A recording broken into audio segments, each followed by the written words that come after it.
সুপ্রিয় দর্শক, অন্তর্বর্তীকালীন সরকার ডক্টর ইউনূসের দুই উপদেষ্টা নাহিদ ইসলাম ফাহিম এবং আসিফ মাহমুদ, এই দুই উপদেষ্টার মধ্যে কার মাসিক বেতন কত টাকা, কে কেমন সুবিধা পাবে অন্তর্বর্তীকালীন সরকার থেকে, দেখলে অবাক হবেন। বিস্তারিত জানতে হলে ভিডিওতে একটি লাইক দিয়ে শেষ পর্যন্ত দেখতে থাকুন। চলুন প্রথমেই দেখে আসি অন্তর্বর্তীকালীন সরকারের ডাক, টেলিযোগাযোগ ও তথ্য প্রযুক্তি মন্ত্রণালয়, তথ্য ও সম্প্রচার মন্ত্রণালয়ের উপদেষ্টা নাহিদ ইসলাম সম্পর্কে। কোটা সংস্কার আন্দোলনের প্ল্যাটফর্ম বৈষম্য বিরোধী ছাত্র আন্দোলনের অন্যতম সমন্বয়ক ছিলেন ঢাকা বিশ্ববিদ্যালয়ের শিক্ষার্থী মোহাম্মদ নাহিদ ইসলাম ফাহিম। মাত্র ২৬ বছর বয়সে জাতির কাণ্ডারি হয়ে স্বৈরাচারের কবল থেকে ১৬ কোটি জনগণকে মুক্ত করেছেন তিনি। মুক্তিদাতা হয়ে উঠেছেন বাংলাদেশের মানুষের কাছে।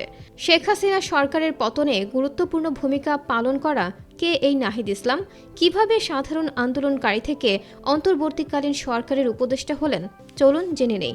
মিষ্টভাষী ও মিশুক প্রকৃতির যুবক নাহিদ, বক্তব্যদানে বেশ পটুয়সী, কর্মসূচির নাম নির্ধারণে বেশ বৈচিত্র্য দেখিয়েছেন তিনি। আন্দোলনে সুশৃঙ্খলভাবে সমন্বয় করতে পেরে সবার প্রশংসা কুড়িয়েছেন নাহিদ। নাহিদ ইসলামের ডাকনাম ফাহিম। সরকারি বিজ্ঞান কলেজ থেকে উচ্চ মাধ্যমিক পাশ করেছেন তিনি, আর ঢাকা বিশ্ববিদ্যালয়ের সমাজ বিজ্ঞান বিভাগ থেকে মাস্টার্স সম্পন্ন করেছেন। জন্ম ১৯৯৮ সালে ঢাকায়। বাবা শিক্ষক, মা ঘর সামলে সন্তানদের মানুষ করেছেন। ছোট এক ভাই রয়েছে তার। নাহিদ বিবাহিত। নাহিদ ইসলাম বর্তমান সরকারের একজন উপদেষ্টা, একজন মন্ত্রীর সমান পদমর্যাদাবান ব্যক্তি হলেন উপদেষ্টা। একইভাবে মন্ত্রিসভার একজন পূর্ণ মন্ত্রীর সমান বেতন ভাতা ও আনুষঙ্গিক সুযোগ সুবিধা পাবেন তত্ত্বাবধায়ক সরকারের একজন উপদেষ্টা। ২০২৪ সাল অনুযায়ী একজন মন্ত্রী প্রতি মাসে বেতন পান ১,৫,০০০ টাকা। মন্ত্রী, প্রতিমন্ত্রী বা উপমন্ত্রী কাউকেই তাদের বেতনের কোনো কর পরিশোধ করতে হয় না। সেক্ষেত্রে একজন উপদেষ্টাকেও রাষ্ট্র একই সুবিধা দিবে। সরকারের নিয়ম অনুযায়ী একজন মন্ত্রী দৈনিক ভাতা পান ২,০০০ টাকা, নিয়ামক ভাতা পান মাসে ১০,০০০ টাকা, স্বেচ্ছাধীন তহবিল থাকবে ১০ লক্ষ টাকা, মোবাইল ফোন কেনার জন্য ৭৫,০০০ টাকা, সহকারী খরচে সার্বক্ষণিক গাড়ি পাবেন। চলুন এবার দেখে নেওয়া যাক সরকারের আরেক উপদেষ্টা আসিফ মাহমুদ সম্পর্কে এবং তিনি কত টাকা বেতন পান। ৮ আগস্ট ডক্টর মোহাম্মদ ইউনূসের নেতৃত্বে গঠিত হয় অন্তর্বর্তীকালীন সরকার।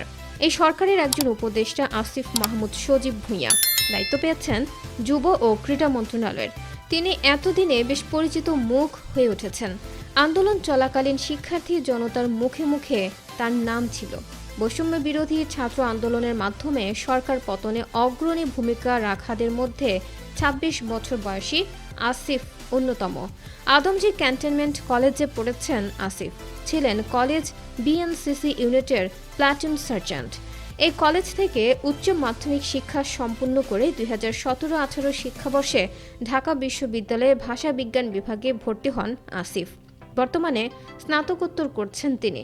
১৯৯৮ সালের ১৪ জুলাই কুমিল্লার মুরাদনগর উপজেলার আকুবপুর ইউনিয়নের আকুবপুর গ্রামে জন্ম তার। আসিফের বাবার নাম মোহাম্মদ বেল্লাল হোসেন, মা রোকসানা বেগম। আসিফ তার বাবা মায়ের একমাত্র ছেলে। আসিফের বড় দুইটি এবং ছোট একটি বোন রয়েছে। সরকারি দুই উপদেষ্টা আসিফ এবং নাহিদ দুজনেরও বেতন সমান। কেউ কারো থেকে কম পাবে না, কেউ কারো থেকে বেশিও পাবে না। ২০২৪ সাল অনুযায়ী তাদের বেতন ১,৫,০০০ টাকা। তো বন্ধুরা, সরকারের দুই উপদেষ্টা আসিফ এবং নাহিদের মধ্যে কাকে আপনাদের বেশি ভালো লাগে? আসিফ নাহিদের বেতন নিয়ে আপনাদের কি মন্তব্য লিখে জানিয়ে দিন কমেন্ট করে। পরবর্তী আপডেট পেতে হলে সাবস্ক্রাইব করুন আমাদের চ্যানেলটি। ধন্যবাদ।